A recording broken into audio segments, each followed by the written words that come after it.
नमस्कार। केंद्रीय मंत्रिमंडल के मेरे सभी सहयोगीगण,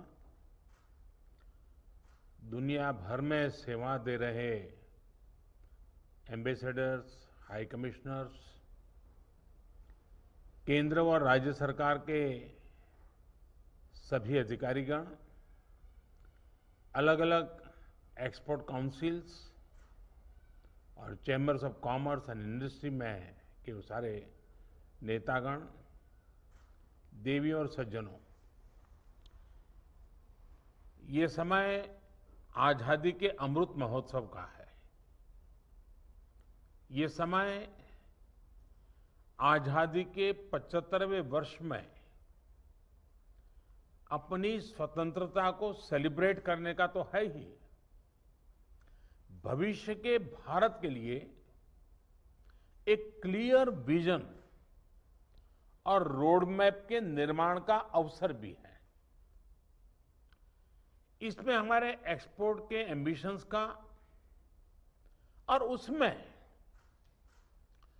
आप सभी साथियों का इन्वॉल्वमेंट, इनिशिएटिव, आपका रोल बहुत बड़ा है। आज जो ग्लोबल लेवल पर हो रहा है, मैं समझता हूं हम सब, और यहां जो मेरे सामने सब लोग हैं, वो इन सब चीजों से ज्यादा परिचित हैं। आज फिजिकल, टेक्नोलॉजिकल और फाइनेंशियल कनेक्टिविटी की वजह से दुनिया हर रोज और छोटी होती जा रही है। ऐसे में हमारे एक्सपोर्ट्स के एक्सपांशन के लिए दुनिया भर में नई संभावनाएं बन रही हैं। और मैं समझता हूं कि मुझसे भी ज्यादा आप सभी इसके ज्यादा अनुभवी बहुत बड़े पारखी हैं। मैं आप सभी को आज के इस इनिशिएटिव के लिए और इस प्रकार के दोनों पक्ष की बातों को रखने का जो अवसर मिला, मैं इसके लिए बधाई देता हूं। आप सभी ने एक्सपोर्ट्स को लेकर हमारे एम्बिशियस टारगेट्स को अचीव करने के लिए जो एंथुसियाज्म, ऑप्टिमिज्म और कमिटमेंट दिखाया है, वो भी प्रशंसनीय है। फ्रेंड्स, जब ग्लोबल इकोनॉमी में हमारी हिस्सेदारी सबसे अधिक थी, और वो समय था हमारा देश का, उसका एक बड़ा कारण भारत का ताकतवर ट्रेड और एक्सपोर्ट था। हमारे दुनिया के लगभग हर हिस्से के साथ ट्रेड लिंक्स रहे हैं और ट्रेड रूट्स भी रहे हैं। आज जब हम ग्लोबल इकोनॉमी में अपनी उस पुरानी हिस्सेदारी को वापस पाने का प्रयास कर रहे हैं, तब भी हमारे एक्सपोर्ट का रोल बहुत अहम है। पोस्ट कोविड ग्लोबल वर्ल्ड में जब ग्लोबल सप्लाई चेन को लेकर आज एक व्यापक डिबेट है, तब हमें नए अवसरों का लाभ उठाने के लिए पूरी ताकत लगा देनी है। आप सभी जानते हैं कि इस वक्त हमारा एक्सपोर्ट जीडीपी का लगभग 20% है। हमारी अर्थव्यवस्था के साइज, हमारे पोटेंशियल, हमारी मैन्युफैक्चरिंग और सर्विस इंडस्ट्री के बेस को देखते हुए इसमें बहुत वृद्धि की संभावना है। ऐसे में आज जब देश आत्मनिर्भर भारत के मिशन पर चल रहा है, तो उसका एक लक्ष्य एक्सपोर्ट्स में ग्लोबल सप्लाई चेन में भारत की हिस्सेदारी को कई गुना बढ़ाने का भी है और इसलिए आज हमें ये सुनिश्चित करना है कि इंटरनेशनल डिमांड के अनुसार हमें एक्सेस मिले ताकि हमारे बिजनेस खुद को स्केल अप कर सके, ग्रो कर सके। हमारी इंडस्ट्रीज को भी बेस्ट टेक्नोलॉजी की तरफ जाना होगा, इनोवेशन पर फोकस करना होगा और R&D में हिस्सेदारी बढ़ानी ही पड़ेगी। ग्लोबल वैल्यू चेन में हमारा शेयर इसी रास्ते पर से चलकर ही आगे बढ़ेगा। कंपटीशन और एक्सेलेंस को प्रोत्साहित करते हुए ही हमें हर सेक्टर में ग्लोबल चैंपियंस तैयार करने हैं। साथियों, एक्सपोर्ट बढ़ाने के लिए 4 फैक्टर्स बहुत महत्वपूर्ण है। पहला, देश में मैन्युफैक्चरिंग कई गुना बढ़े और क्वालिटेटिवली कॉम्पिटिटिव होना चाहिए। और जैसे अभी कुछ साथियों ने कहा कि आज दुनिया में एक ऐसा वर्ग तैयार हुआ है जो कीमत से ज्यादा क्वालिटी पर फोकस करता है और हमें इस चीज को एड्रेस करना ही पड़ेगा। दूसरा, ट्रांसपोर्ट की, लॉजिस्टिक्स की दिक्कतें दूर हो। इसमें राज्य सरकारों को भी, केंद्र सरकार को भी और जो भी प्राइवेट उसमें प्लेयर्स होते हैं, इन सबने अपनी भूमिका निभानी होगी। तीसरा, एक्सपोर्ट्स के साथ सरकार कंधे से कंधा मिलाकर के चले। ये कोई राज्य सरकारें इसमें अगर इन्वॉल्व नहीं है, राज्य में जो प्रकार की एक्सपोर्ट काउंसिल्स हैं वो अगर इन्वॉल्व नहीं है और कोई एक व्यापारी अपने तरीके से एक्सपोर्ट करता रहता है आइसोलेटेड वर्ग में, तो हमें जो परिणाम चाहिए वो नहीं मिलेंगे। हमें मिलकर के ही प्रयास करना होगा। और चौथा फैक्टर है जो आज के इस आयोजन से जुड़ा है और वो है भारतीय प्रोडक्ट्स के लिए इंटरनेशनल मार्केट। ये चारों फैक्टर्स एकजुट होंगे तभी भारत का लोकल ग्लोबल होगा, तभी make in India for the world के लक्ष्य को हम बेहतर तरीके से हासिल कर पाएंगे।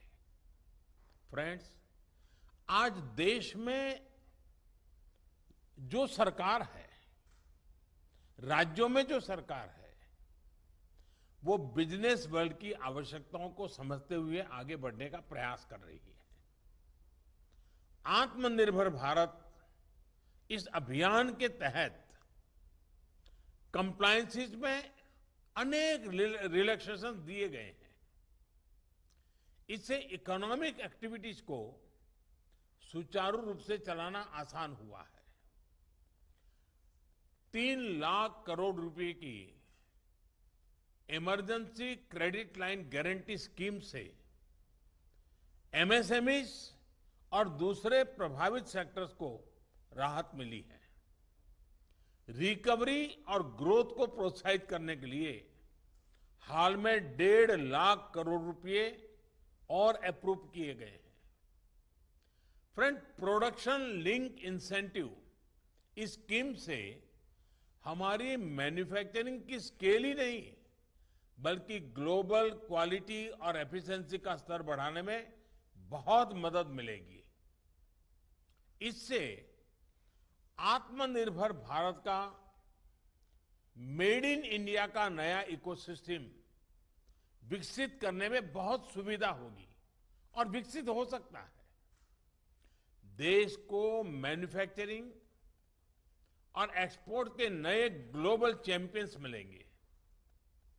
मोबाइल फोन सेक्टर में तो हम इसका एक असर अनुभव भी कर रहे हैं।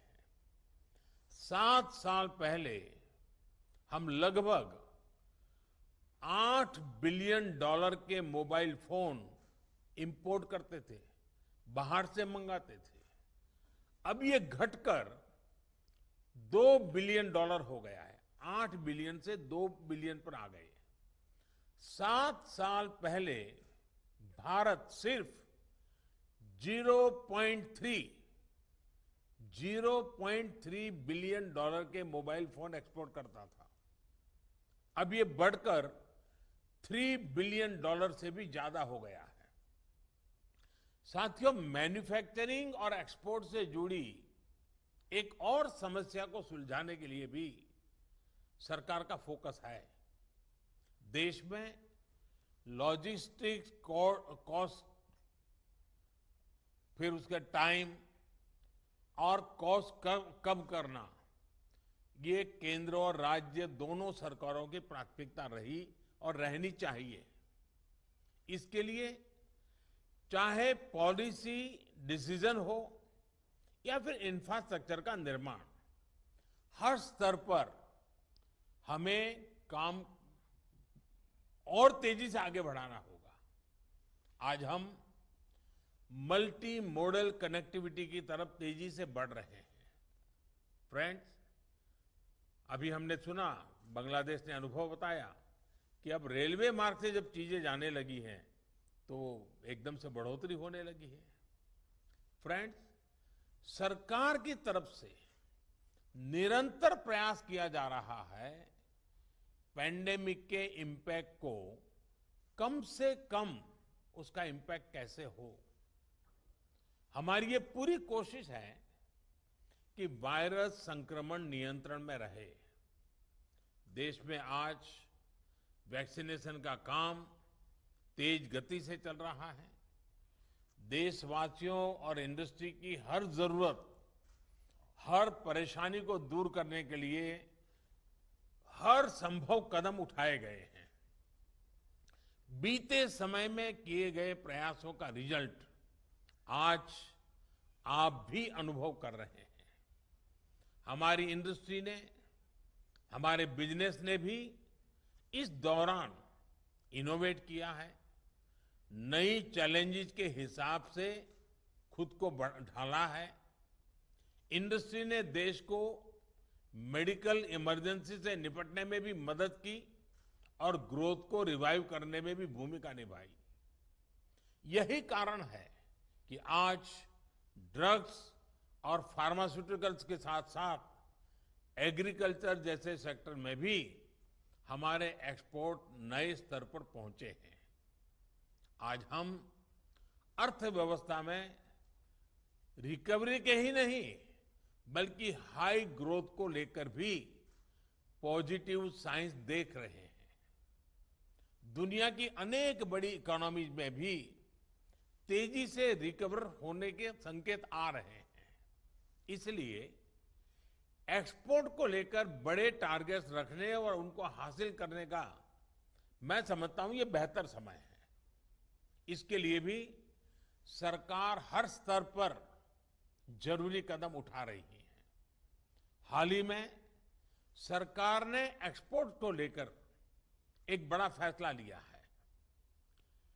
इस फैसले में हमारे एक्सपोर्टर्स को इंश्योरेंस कवर के रूप में लगभग 88,000 करोड़ रुपए का बूस्ट मिलेगा। 88,000 करोड़ रुपए का बूस्ट। इसी प्रकार एक्सपोर्ट इंसेंटिव्स को रेशनलाइज करने में WTO कंप्लायंट इसको बनाने से भी हमारे एक्सपोर्ट को बल मिलेगा। साथियों, दुनिया के अलग अलग देशों में बिजनेस करने वाले हमारे एक्सपोर्टर्स बहुत बेहतर तरीके से जानते हैं कि स्टेबिलिटी का कितना बड़ा प्रभाव होता है। भारत ने रिट्रोस्पेक्टिव टैक्सेशन से मुक्ति का जो फैसला लिया है वो हमारा कमिटमेंट दिखाता है, पॉलिसीज में कंसिस्टेंसी दिखाता है। ये सभी निवेशकों को स्पष्ट संदेश देता है कि आगे बढ़ता हुआ भारत न सिर्फ नई संभावनाओं के द्वार खोल रहा है, बल्कि भारत की निर्णायक सरकार अपने वायदे भी पूरे करने की इच्छा शक्ति रखती है। फ्रेंड्स, निर्यात से जुड़े हमारे जो भी टारगेट हैं, जो भी हमारे रिफॉर्म्स हैं, उनमें देश के हर राज्य की बहुत बड़ी भागीदारी है। इन्वेस्टमेंट हो, ईज ऑफ डूइंग बिजनेस हो, लास्ट माइल इंफ्रास्ट्रक्चर हो, इसमें राज्यों का रोल बहुत अहम है। निर्यात हो या निवेश, इसको बढ़ाने के लिए रेगुलेटरी बर्डन कम से कम हो, इसके लिए केंद्र सरकार राज्यों के साथ मिलकर काम कर रही है। राज्यों में एक्सपोर्ट हब्स बने, इसके लिए एक हेल्दी कंपटीशन को प्रमोट किया जा रहा है। हर जिले में किसी एक प्रोडक्ट पर फोकस करने के लिए राज्यों को प्रोत्साहित किया जा रहा है। फ्रेंड्स, निर्यात को लेकर हमारा एम्बिशियस टारगेट एक होलिस्टिक और डिटेल एक्शन प्लान में से ही अचीव हो सकता है। हमें अपने मौजूदा निर्यात को भी तेज करना है और नए प्रोडक्ट्स के लिए मार्केट, नए डेस्टिनेशंस तैयार करने के लिए भी काम करना है। और मैं आपको कुछ सुझाव भी देना चाहूंगा। हमारे जो मिशंस हैं, वे ये तय कर सकते हैं कि आज जिस देश में वो है, बहुत छोटे देश हैं तो उनकी मैं बात नहीं कर रहा हूं, लेकिन बाकी देशों में अगर आज किसी मानो 3 स्थान पर ही भारत का माल जा रहा है, 3 ही डेस्टिनेशन है, क्या इस आजादी के 75 वर्ष के निमित्त हम 5 नए डेस्टिनेशन उसके साथ जोड़ सकते हैं कि जहां पर भारत से कुछ न कुछ आता होगा? मैं समझता हूं कर सकते हैं। क्या हमारे मिशंस आजादी के 75 साल के निमित्त ये तय कर सकते हैं कि हमारे देश में भारत से कम अभी जो चीजें आती है उससे अतिरिक्त नई 75 प्रोडक्ट हम हमारे देश में, जहां हम मिशन में काम कर रहे हैं, उस देश में ले जाएंगे? उसी प्रकार से वहां जो डायस्पोरा है, इंडियन डायस्पोरा, हमने देखा है पिछले 7 साल में बहुत प्रोएक्टिव हुआ है। एक प्रकार से कंधे से कंधा मिलाकर के काम करने में आप लोगों के प्रयत्न से जुड़ा है। हम राज्यवार, हम डायस्पोरा के कुछ गुट बनाएं और इस आजादी के 75 साल के वर्ष में उनके रिस्पेक्टिव राज्य के साथ इसी एक विषय को लेकर के, एक्सपोर्ट के विषय को लेकर के वर्चुअल समिट कर सकते हैं। जैसे मान लीजिए बिहार सरकार ऑर्गेनाइज करे, भारत सरकार भी हो, बिहार से जो चीजें एक्सपोर्ट होती है उसके सारे एक्सपोर्टर्स हो, और उस देश में रहने वाले बिहार का जो डायस्पोरा है वो उसके साथ जुड़े, और बिहार की वो कौन सी चीजें हैं जो उस रिस्पेक्टिव कंट्री में पहुंचनी चाहिए।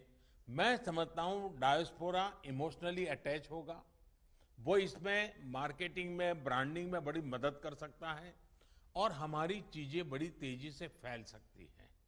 उसी प्रकार से क्या राज्य सरकारें वे भी ये तय कर सकती हैं कि हम हमारे राज्य की 5 या 10 ऐसी टॉप प्रायोरिटी की चीजें तय करेंगे जो हमें एक्सपोर्ट करना है, और दुनिया के कम से कम 75 देशों में मेरे राज्य से कुछ न कुछ जाना चाहिए।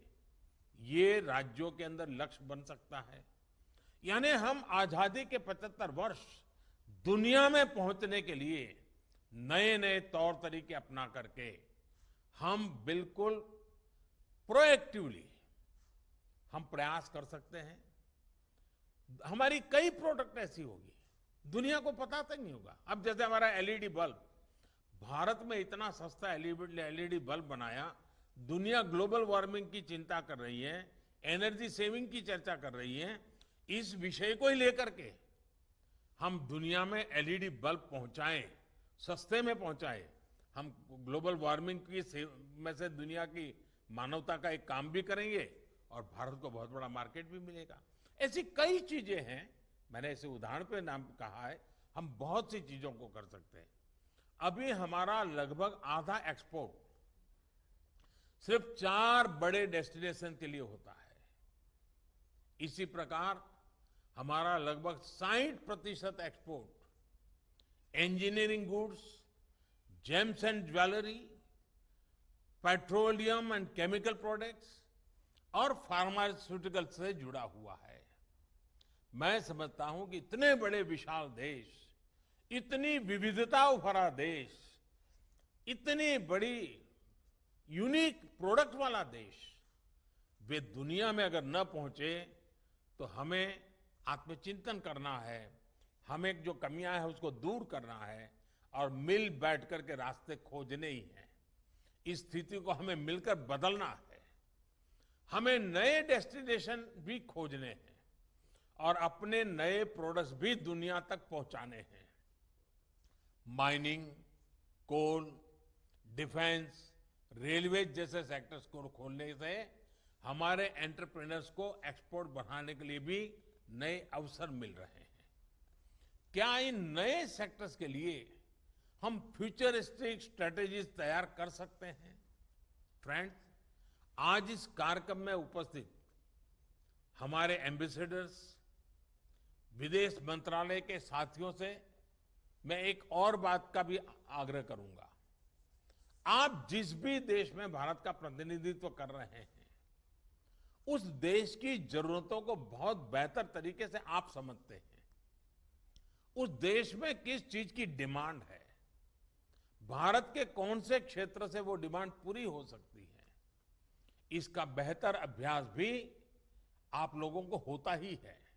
और पिछले 7 साल में हमने एक नया प्रयोग किया कि जब मिशन के लोग भारत में आते हैं तो उनको राज्यों में भेजते हैं, राज्य सरकारों के साथ उनके 2-2, 3-3 दिन उनकी बातचीत करवाते हैं, ताकि उस राज्य को उस देश में कुछ अपनी बातें ले जानी है तो सुविधा हो। ये काम ऑलरेडी चल रहा है।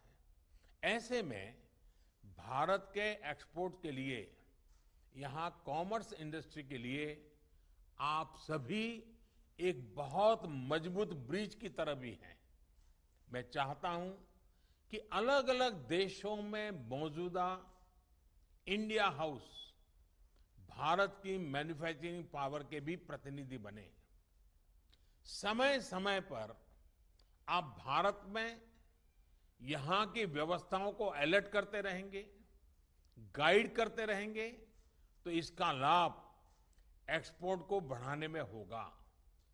मैं कॉमर्स मंत्रालय को भी कहूंगा कि वो ऐसी व्यवस्था बनाए जिससे हमारे एक्सपोर्टर्स और हमारे मिशंस के बीच निरंतर संपर्क बना रहे।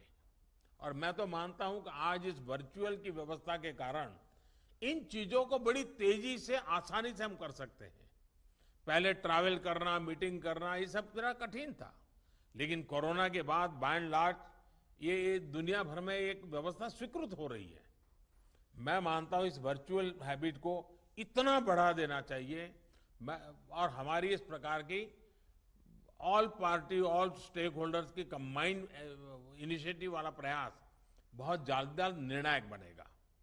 साथियों, हमारे एक्सपोर्ट से हमारी इकोनॉमी को मैक्सिमम लाभ हो, इसके लिए हमें देश के भीतर भी सीमलेस और हाई क्वालिटी सप्लाई चेन का निर्माण करना है। इसके लिए हमें एक नए रिश्ते, नए साझेदारी बनाने की जरूरत है।